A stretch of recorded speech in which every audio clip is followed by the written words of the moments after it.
এবারে যে ভারতবর্ষে গেলাম, এটা ঠিক যাওয়ার সময় ছিল না।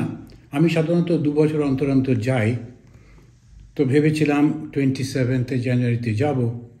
তো এবারে হঠাৎ করে দুটো ইনভিটেশন পেলাম। একটা হচ্ছে যে পিওরলেস ফিনান্সিয়াল কোম্পানি যেটা আছে, ওদের ১০০ বছর হচ্ছে। তো ওরা যোগাযোগ করলো, বলল যে যদি আসেন।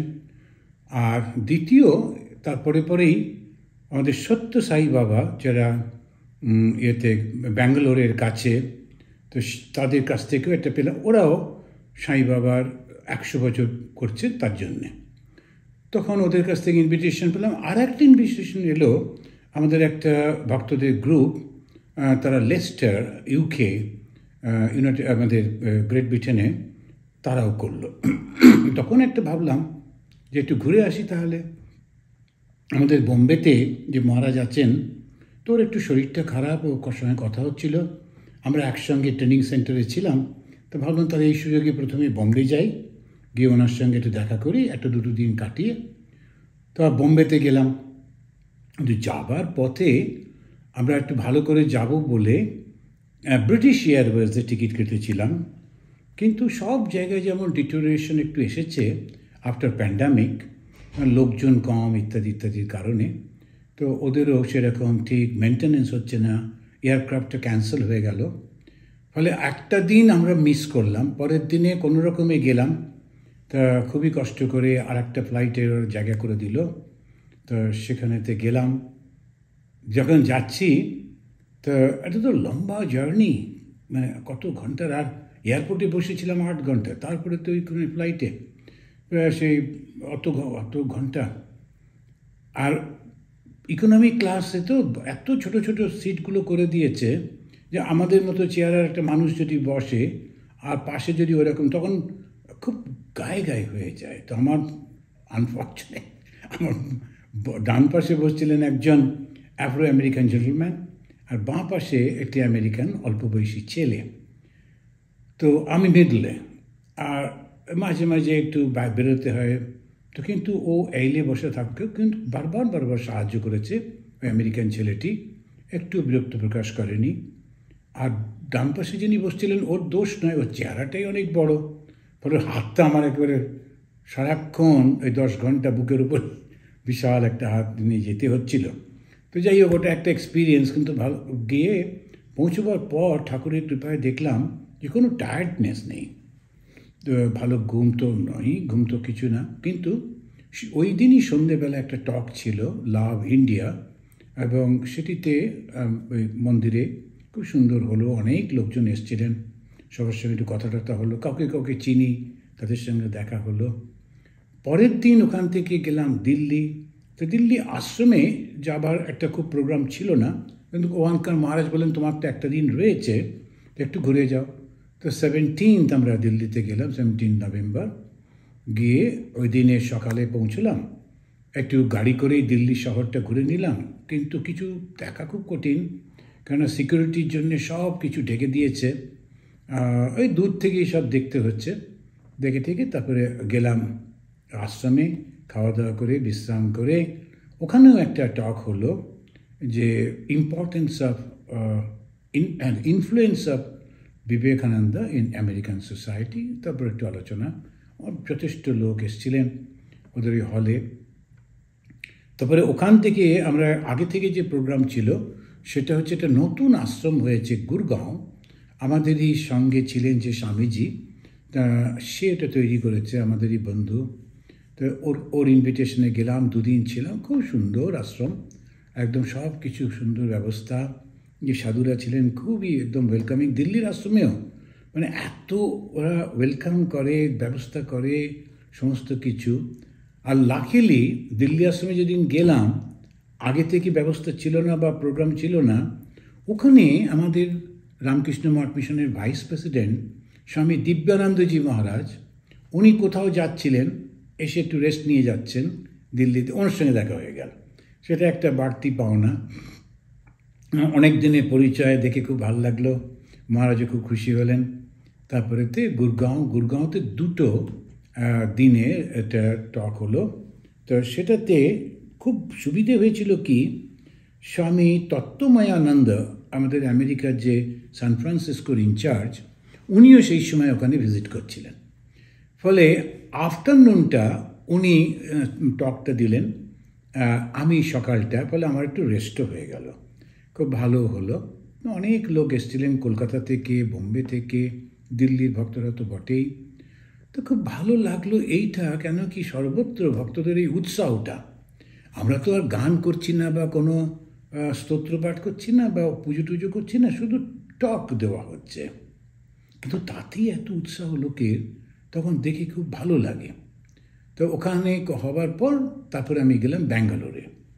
ব্যাঙ্গালোরে না গেলে বুঝতে পারতাম না যে গ্র্যান্ডিয়ার কাকে বলে। ও মাই গড, সেটা আমাদের রামকৃষ্ণ মিশন ভাবতেও পারবে না, এত বিশাল ব্যাপার ওদের রয়েছে। খুব বিশাল বিশাল সব করছেন, গরিব মানুষের জন্য কাজ করছেন। যে শিরডি সাঁই যিনি ছিলেন, আমাদের যে সত্য সাই বাবা যিনি ছিলেন, তারপরে এখন তাঁরই একজন শিষ্য, তিনি হচ্ছেন মধুসূদন সাঁই। তো ওরা সকলেই খুব রেসপেক্ট করে ওনাকে। খুব বেশি বয়স না, আমার থেকে তো বয়সে উনি অনেক ছোটো, কিন্তু খুবই পার্সোনালিটি রয়েছে, সবার সঙ্গে সুন্দর ব্যবহার। আর যেটা আমার ভালো লাগলো সেটা হচ্ছে ওনার আইডিয়াটা বিভিন্ন জন বলছিল, ওনার সঙ্গেও সামনাসামনি দেখা হলো, একটু অল্প কথা হলো। তো ওই সারা পৃথিবী জুড়ে ওরা হসপিটাল করছেন, কিন্তু উইদাউট এনি বিলিং, যে কোনো কেউ এসে গরিবরা দেখাতে পারবে। তো গুড আইডিয়া।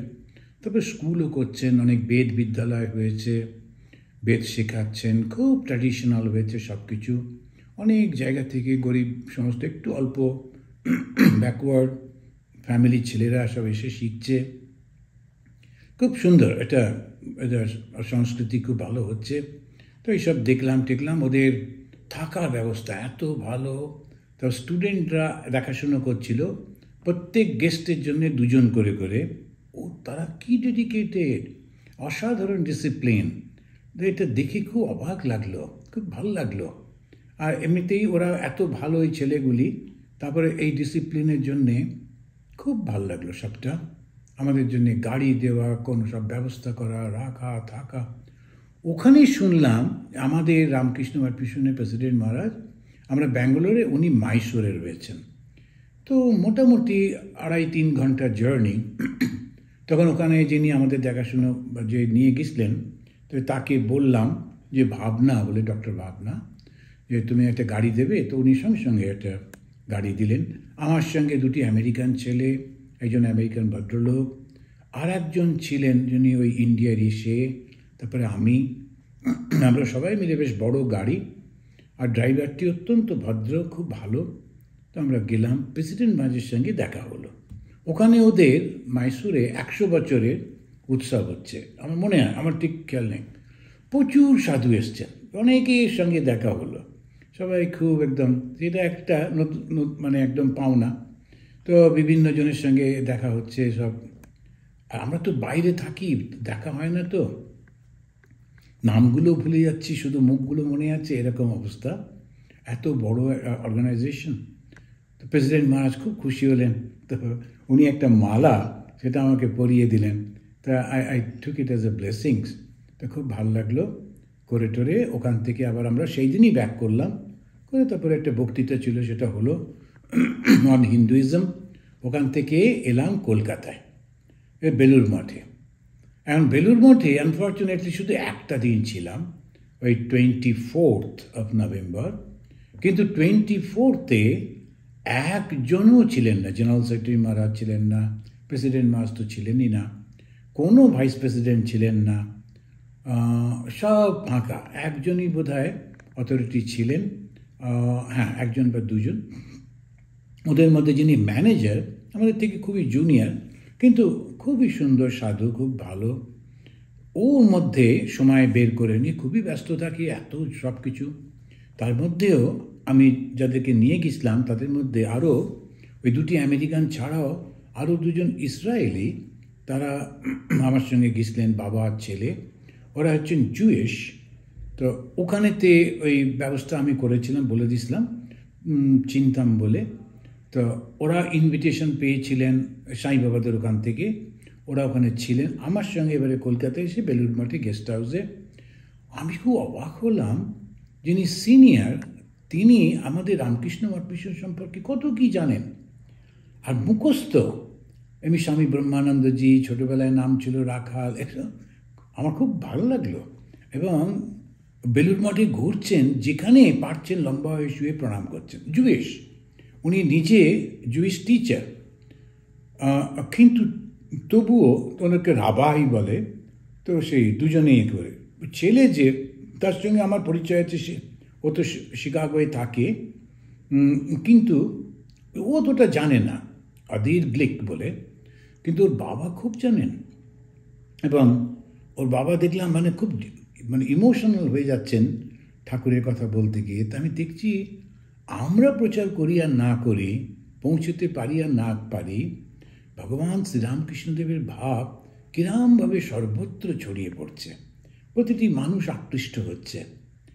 তো আমার ওই একদিন ছিলাম বেলুড় মঠে, তারপরে যখন ওই খণ্ডনও হয়, ওই রকম অত সাধু ভক্ত বসে আছে। তা আমি ঠিক করেছিলাম ওটা কিছুতে মিস করবো না। সকালে মঙ্গল আরতি আর সন্ধেবেলা প্রেয়ার, ওটা করবই। তো গিয়ে বসেছি আগে থেকে, দৌড়ে দৌড়ে গিয়ে সামনে। তারপরে ওই শুরু হলো খণ্ডন ভগবন্দন, পুরো মন্দির গম গম করছে। তখন এত ভালো লাগছিল, খুব আনন্দ হলো।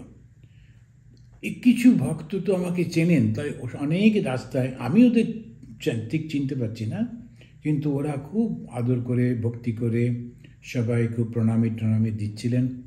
ওইখানকার ম্যানেজার মহারাজ যিনি আছেন, তা তিনি তার অফিসে নিয়ে গিয়ে ওদের সবাইকে আমাদের চাটা খাওয়ালেন। এটি খুব ভালো লাগলো।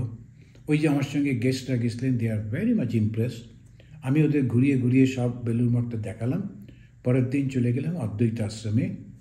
অদ্বৈত আশ্রমে যে নতুন বিল্ডিংটা হয়েছে, সেটা এত সুন্দর করে বানিয়েছে, এত ওয়েল প্ল্যান, প্রত্যেকটা জিনিস একদম খুব চয়েস একদম জিনিসগুলো।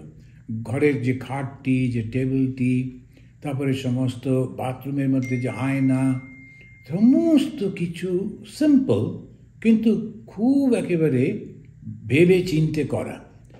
অনেক জায়গা আছে যেখানে গিয়ে কোথায় ওই টয়লেটারিসটা রাখবো বুঝতে পারি না, শুধু বেসিনটা, কিন্তু এখানে ঠিক জায়গায় ঠিক জিনিসটি রয়েছে। ওই যে ঠাকুর বলছেন যে মনটা যদি একাগ্র হয় তখন প্রত্যেকটা কাজ খুব পারফেক্ট হয়। স্বামী বিবেকানন্দ ওইটার উপরে বেশি করে জোর দিচ্ছেন যে পারফেক্ট কাজ তখনই হবে যখন তোমার মনটা একাগ্র হয়েছে। অনেক সময় আমরা মনটা চঞ্চল, কোনো কিছু ভালো করে চিন্তা করি না, কোনটা লাগবে সেটাও ভাবি না, আমার নিজেরটা হয়ে গেলেই চলে গেলাম।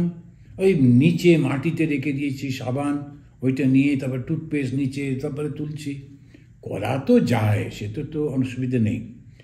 কিন্তু একটা মানুষের কি কি লাগতে পারে সেই অনুযায়ী ব্যবস্থাগুলো করে রাখা। আধুনিক যুগ, এগুলো এমন কিছু না, ওই চিন্তাটা। তা আমি দেখলাম ওই অদ্বৈত আশ্রমে যে সাধুটি ওটি বানিয়েছেন, খুব চিন্তাশীল, খুব সুন্দর করে বানিয়েছেন। ওখানকার এখন যিনি প্রেসিডেন্ট, ওরও খুব চয়েসটা খুব ভালো, সব কিছু খুব ভালো লাগলো।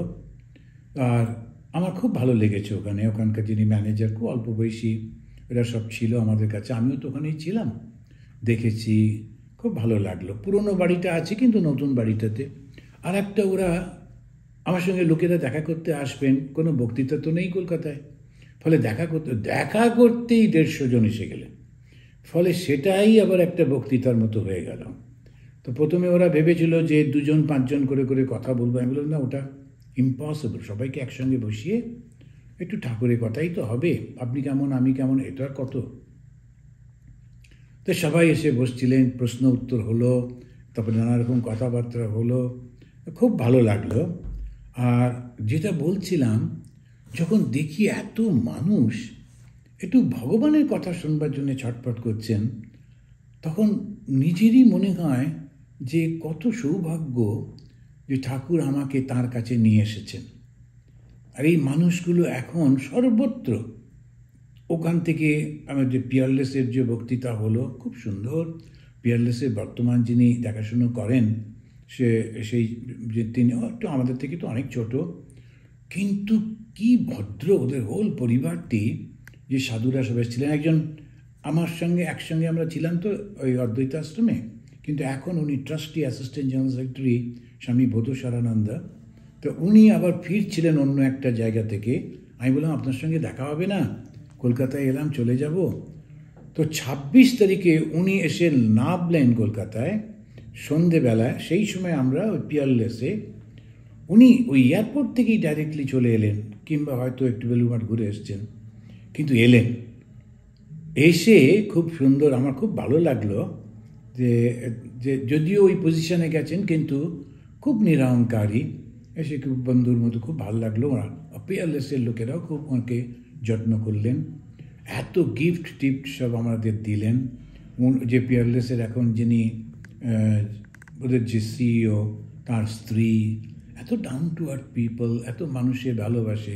সবাইকে বসতে দিলেন, ওরা পাশে দাঁড়িয়ে আছেন অন্য কর্মীদের সঙ্গে, এটা দেখার মতো। এত ধনী লোক হওয়া সত্ত্বেও কোনো রকমভাবে প্রকাশ নেই, খুব একদম হাম্বল সবসময়। ওইটাই আমার খুব ভালো লাগলো। ওইখানে আমার বিষয় ছিল ধর্মকে ধরে রেখো। তো যত বয়স হচ্ছে তত বুঝতে পারছি যে ধর্মকে ধরে রাখতে না পারলে মানুষ পশু হয়ে যায়। আর এই যেটা বলেছে না, মানুষের জন্ম পাওয়াটা কঠিন, সত্যি সত্যি খুব কঠিন। যে কত রকমের, অল্প বয়সে বুঝতে পারা যায় না, কিন্তু যত বয়স হয় বুঝতে পারা যায় কত অসহায় হয়ে যাই আমরা। আমাদের এই বন্ধু বান্ধব ও কেউ থাকবে না, কেউ থাকে না। আর ঠাকুর না করুন, যদি হসপিটালে পড়ে থাকি, চতুর্দিকে নল লাগানো, কেউ নেই, মাঝে সাঝে একবার নার্স এসে দেখে যাচ্ছে, ওই সময় কে থাকবে আমার সঙ্গে? কি হবে এই পয়সায়, নাম যশে? কোনো কিচ্ছু হবে না। ইন্টারভিউ নিতে কোনো কেউ আসবে না। তখন কি হবে? তখন যিনি থাকবেন তিনি হচ্ছেন আমার ওই ধর্মটা, আমার এই উচ্চ মানসিকতাটা, আমার ওই প্রার্থনাগুলো। সেটাই ঈশ্বরের রূপ নিয়ে আমি যাকে ভালোবাসি, যে মূর্তিতে ভালোবাসি, সে হিসেবে থাকবেন। তো বর্তমান যুগে তো ভগবান শ্রীরামকৃষ্ণ এসে আমাদের সামনে দাঁড়াবেন, মা দাঁড়াবেন, এবং একদম সত্যি সত্যি। তাই মানুষের জন্ম যখন পেয়েছি, আবার যখন মনে হয়েছে একটু এই জন্মেই একটু উচ্চ স্তরে উঠব, একটু মুক্ত হয়ে যাব, আর জন্মের দরকার নেই, তখন ওই ভগবান শ্রীরামকৃষ্ণ, মা সারদা, স্বামী বিবেকানন্দ, এরা তিনজনে কিন্তু এক। আর একটাই জিনিস ওরা আমাদের শেখাচ্ছেন, সেটি হচ্ছে যে তোমার মধ্যে দেবত্ব রয়েছে ভালোবাসা ও নিঃস্বার্থপরতার মাধ্যমে। নিঃস্বার্থপর যদি হতে পারো সম্পূর্ণভাবে, আর সঙ্গে সঙ্গে সেটা প্রকাশিত হবে ভালোবাসার মাধ্যমে, তখন তুমিই দেবতা হয়ে যাবে। আর দেবতা হলে কি হবে? তখন ভয় থাকবে না, থাকবে শুধু আনন্দ। আর ওই যে উপনিষদের ঋষি, তারা যখন ওই সত্যে পৌঁছে বললেন, আনন্দেব খলু ইমানি ভূতানি জায়ন্তে, আনন্দ থেকেই এই সমস্ত প্রাণীরা তারা জন্মগ্রহণ করেছেন। মধুসূদন সরস্বতী তার গীতার ভাষ্যতে যেমন বললেন যে সুখম, ওটাই হচ্ছে আমাদের লক্ষ্য। তাই আনন্দ যেটা জাগতিক না, যেটা সত্যি সত্যি আনন্দের উৎস, সেইখানে চলে যাওয়া, ওই লক্ষ্যে আমাদের পৌঁছতে হবে। আমার খুব ভালো লাগলো। মহুয়া ও সবসময় চেষ্টা করে, আজকেও বলল। তাই আমার এই যে ইন্ডিয়া ট্যুরে, ইন্ডিয়া থেকে ফিরে এসে যেটা হয়, যে লোকেরা বলে শরীর ঠিক আছে কিনা ইত্যাদি, ওসব তো একটু একটু হয়ই, স্বাভাবিক, পূর্ব থেকে পশ্চিমে চলে আসা ইত্যাদি ইত্যাদি। কিন্তু যেটা হয় সেটা হচ্ছে বিশ্বাসটা আবার নতুন করে জেগে ওঠে। ইন্ডিয়া না গেলে এত মানুষের ভালোবাসা, এত মানুষের উৎসাহ। সে মায়ের বাড়িতে প্রসাদ পেলাম, মায়ের বাড়িতে প্রসাদ পাওয়ার পর একটা বক্তৃতা হলো, পুরো সমস্ত হলটা ভর্তি। শুনলাম 900 লোকে, প্রত্যেকটা চেয়ার ভর্তি, 900 পিপল। গান হচ্ছে না, নাচ হচ্ছে না, কোনো কিছু নেই, শুধু ধর্মকথা শোনার জন্য এত উৎসাহ। ওখান থেকে গেলাম আর একটি আশ্রম, বয়স্কা মাতাজিরা রয়েছেন, আর সেটি শুরু করেছিলেন তিনি ঠাকুরের খুব প্রিয় ছিলেন, তখনকার দিনে তিনি ওই গৌরী মা তপস্যা করেছিলেন, অসাধারণ তিনি শক্তি ছিল তার। ওই গৌরী মাকে নিয়ে বেশ কিছু মহিলা রয়েছেন, স্কুল চালাচ্ছেন, যতটা পারছেন সেবা করছেন, আর নিজেরা সুন্দর জীবনযাপন করছেন। ওদের দেখে কত ভালো লাগলো। একভাবে বই পড়ছেন, জপ ধ্যান করছেন, লোকের সঙ্গে একটু কথা বলছেন, একটা ধর্ম জীবন যাপন করছেন। আশেপাশে ঘরের বউরা, মেয়েরা তারা আসে, ওদের সঙ্গে কথা বলে। একটু তো আলাদা, তো একটু পার্থক্য, একটু ভাল লাগে। তো এই যে সাধু জীবন, এই সাধুদের সঙ্গে গৃহীরা আসছে, তারা উৎসাহিত হয়ে ফিরে যাচ্ছে, গিয়ে ঘরে ঘরে আশ্রম তৈরি হচ্ছে। তা আমি সেই অনেক আগে থেকে আমার মনে হয় একটা সেই স্লোগান দিতে, যে ঘরে ঘরে আশ্রম গড়ে তুলুন। একদল লোক বলতো ঘরে ঘরে দুর্গ গড়ে তুলুন। না না না না, দুর্গ নয়। দুর্গ হচ্ছে হিংসার প্রতীক, আশ্রম হচ্ছে ভালোবাসার প্রতীক। তো ভালোবাসা গড়ে তুলতে হবে, ঘরে ঘরে আশ্রম থাকবে, সেখানে ওই দেবতারা থাকবেন, ভালো সৎ চিন্তা থাকবে, ভালো জীবন থাকবে। আর যে যাচ্ছে সে ওখানে গিয়ে মনে হবে না না, আমাকে আরেকটু ভালো মানুষ হতে হবে, আমি আরও অন্যদের জন্য প্রার্থনা করব, অন্যকে ভালোবাসবো, বোঝবার চেষ্টা করব। আর ধীরে ধীরে আমার অহংকারটা দূর করে আমি একদিন আনন্দের উৎস হয়ে যাব, আমি দেবতা হয়ে যাব। তাই স্বামীজি যখন বললেন এবার দেবতা হইতে হইবে, দেবতাই আমরা হব। তো আপনাদের সকলকে ধন্যবাদ, খুব ভালো থাকুন। আর এই জীবনটাই যেন আমাদের শেষ জীবন হয়, আর এই খেলার মধ্যে আসবো না। জয় ঠাকুর, জয় মা।